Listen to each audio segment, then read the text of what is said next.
Eh non, Papa Race, il me dégoûte. Il me dégoûte. Oh putain, j'en ai les chocottes. Oh, mais regardez-le. Dire qu'en fait, dans la vraie vie, il ressemble pas à ça, moi ça me fait peur. Frérot, Serette, regarde, on dirait un mille pattes. On dirait les chenilles que les Congolais ils mangent là. Oui, je sais, si t'es pas Congolais, t'as pas capté. Mais frérot, tous ceux qui savent, franchement, dites pas le contraire, le boug il ressemble aux chenilles Congolais avec du manioc. Bon, je sais, m'en voulez pas, putain de merde. Des fois je dis des dingueries, je m'en rends pas compte, c'est du live, merde. Talk it, walk it like I talk it.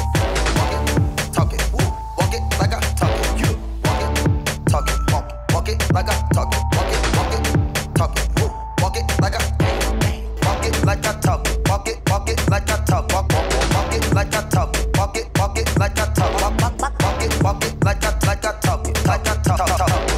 Walk it like I talk it. Talk it. Ohio Minna, ici Afro, j'espère que vous avez la pêche car moi c'est le feu. Bienvenue dans le Bendo, dans le Bank si tu préfères. Et aujourd'hui on se retrouve pour la review de l'épisode 8 de la saison 3 de Shingeki no Kyojin. Et quel épisode mesdames et messieurs? Oui, c'était très spécial. Il n'y avait pas d'action, mais l'épisode était quand même très intéressant. Car il traitait de plusieurs points qui ont été introduits dans l'épisode dernier et qui sont vachement intéressants. Parlons d'abord de Papa Race. Papa Race s'est transformé en chenille. Mais pas genre une chenille gentille. Une putain de chenille de plus de je sais pas combien de mètres de haut qui en plus marche à quatre pattes tel un yinche. Frérot, Serette, c'était dégueulasse.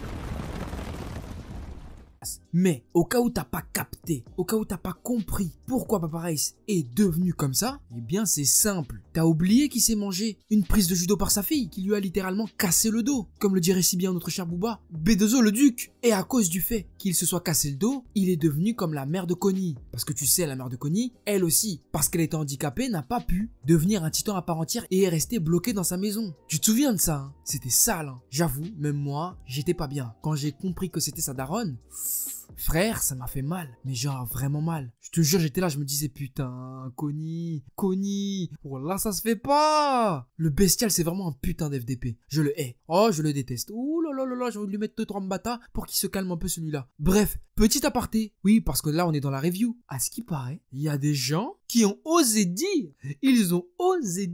frérot Serette, ils ont osé dire que moi, ton frère, ton frelon, ton frérot sûr, à ce qui paraît, je suis le pire youtubeur du YouTube manga.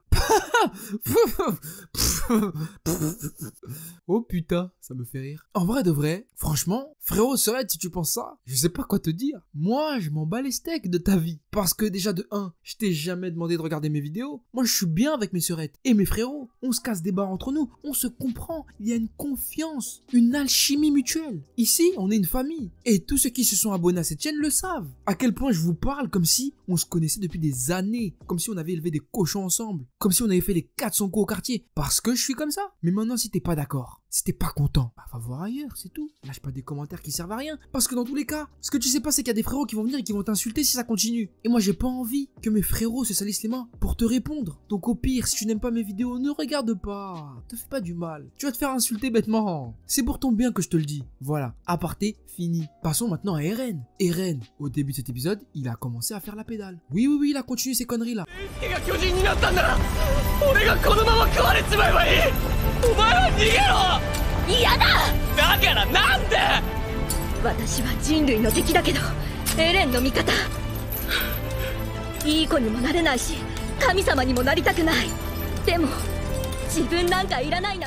C'est pour ça que moi je te dis, pour le bien d'Eren, frérot Serette, donnons-lui de l'amour. Il faut donner de l'amour à Eren. Et à Afro aussi, parce que c'est important. Vous savez que j'aime trop l'amour. Là, Eren, il était en manque d'amour. S'il avait eu de l'amour, s'il avait été appuyé, réconforté par toute sa clique dès le début, il aurait jamais eu des pulsions suicidaires. Là, carrément, on lui dit, Eren, tu vas te sacrifier pour le peuple. Le mec, il dit oui. Mais comment ça, tu dis oui? Tu es le héros du manga. Arrête d'essayer de faire la victime. Ça nous intéresse pas, connard. Oui, Eren, t'es un connard aujourd'hui. je te le dis, tu m'énerves. Tout ça à cause de quoi? Son père et Papa Race. Papa Race, c'est le pire individu que je n'ai jamais vu de ma vie. Oh là là, regardez déjà sa coupe. Il a un vieux dégradé tout moche, sans contour, et là il vient parler aux gens. Oh, soi-disant, oui, il faut perpétuer la volonté royale. Oh, Eren, t'es l'ennemi de l'humanité, comme ton père. Oh, Historia, t'es ma fille, mais t'es ma bolos aussi. Je vais te bolosser bien comme il faut. Oh, je vais me transformer en titan pour rejoindre ma fille, mon frère, mon père. Et parce que moi j'aime bien lécher les trucs sur le sol. Au bout d'un moment, tonton, arrête de nous faire yesh.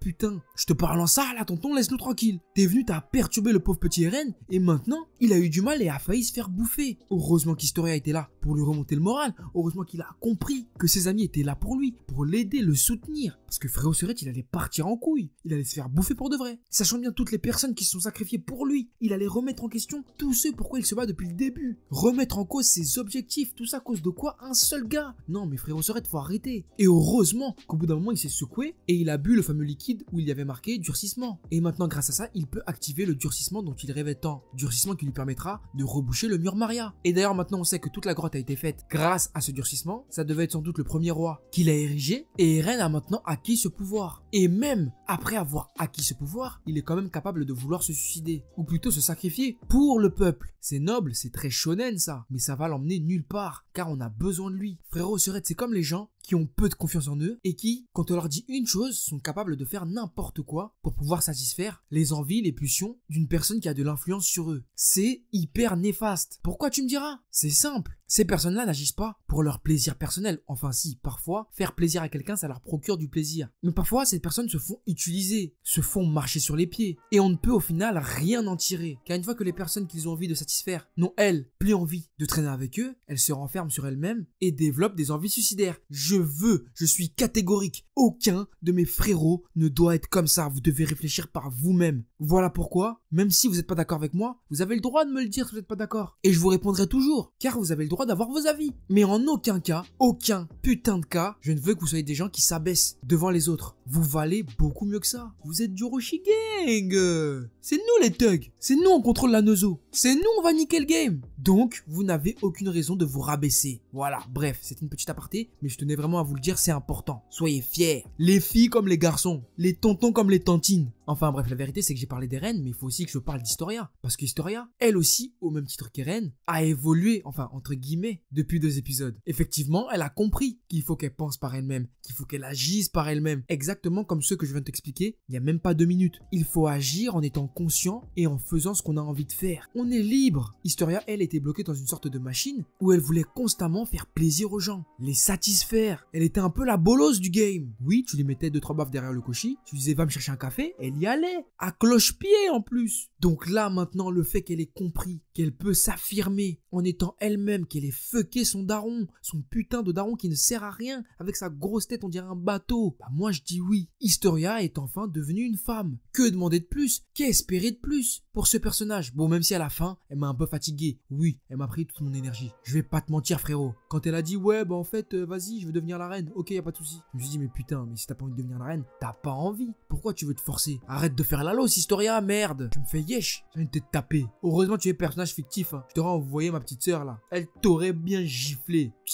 Enfin bref, maintenant la situation est catastrophique car Papa Race, alors qu'il a pas bouffé Eren, se dirige directement vers la capitale et il veut tout niquer. Comment ils vont l'arrêter maintenant, c'est ça la question. Et Erwin il a un plan. Bon lui ses plans là, je te dis il en a rien à foutre maintenant. Maintenant qu'il sait qu'on s'est foutu de la gueule de son daron, il va faire des putains de dingueries lui, il va sacrifier des gens. Il lui manque une case à ce type. Et je suis sérieux. Donc maintenant est-ce qu'il y aura une tape entre Eren et Papa Race en titan? Ça peut être lourd hein. Oui ça peut être lourd. Mais même avec le durcissement, je sais pas si Eren il pourra le fumer quand même. Parce que Papa Race, il rampe quand même comme un cafard. C'est un cafard le boug. Mais regarde-le, il me dégoûte. Parce que oui, clairement, il est dégueulasse. Et en plus de ça, frérot Serette, tu le sais, le daron d'Eren, il était certes très chelou, avec ses lunettes là, et son visage de dépressif, on dirait il vivait chez les fous, mais il a pas fait tout ça pour rien. Il a fait tout ça pour sauver le peuple. Que son fils sauve le peuple. Exactement comme Minato Namikaze dans Naruto a donné Kyuubi à Naruto pour que Naruto sauve son peuple. Eren doit sauver son peuple. Lui aussi, avec un pouvoir maléfique qui n'est pas le sien de base. N'a-t-il pas une grosse influence Naruto là dans cet épisode de Shingeki? Dis la vérité frérot Serette, dis la vérité. Dis la vérité. Un pouvoir genre démoniaque. donner à un enfant pour qu'il puisse changer les choses. C'est exactement la même chose dans les deux mangas. Allez hop, battez-vous dans les commentaires pour dire qui a plagié qui. Ça m'intéresse pas, mais je voulais juste vous faire part de cette idée, car c'est clair, net et limpide. Enfin bref, c'était l'idée que j'avais derrière la tête et qui me trottait durant cet épisode lorsque j'ai vu tout ce qu'il avait à m'offrir. Je parle de l'épisode. L'idée m'est venue. Donc voilà, dis-moi ce que t'en penses. Bon, après en parallèle, ça fait du bien de revoir Sacha, de savoir que Hansi va bien, parce que lui, elle, je sais pas, mais c'était la merde pour lui là. Donc ouais, je suis content. Et j'ai hâte de voir comment ils vont vaincre Papa Race. Mais là, ce qui m'intéresse, c'est de savoir qu'est-ce que t'as pensé de cet épisode, frérot Serette. Est-ce que tu as kiffé, pas kiffé, est-ce que tu as détesté? Dis-moi tout dans les commentaires, j'ai hâte de te lire. Allez, voilà. Sur ce, c'est la fin de cette vidéo. J'espère qu'elle t'aura plu. N'hésite pas à mettre un gros pouce bleu si tu l'as apprécié. Abonne-toi à la chaîne et rejoins la famille, frérot, c'est important. Suis-moi sur les réseaux sociaux, Facebook, Twitter et Instagram pour ne rien louper de l'actu de la chaîne. Et quant à moi, je te dis à très vite sur cette chaîne pour de nouveaux contenus. Sayonara, frérot.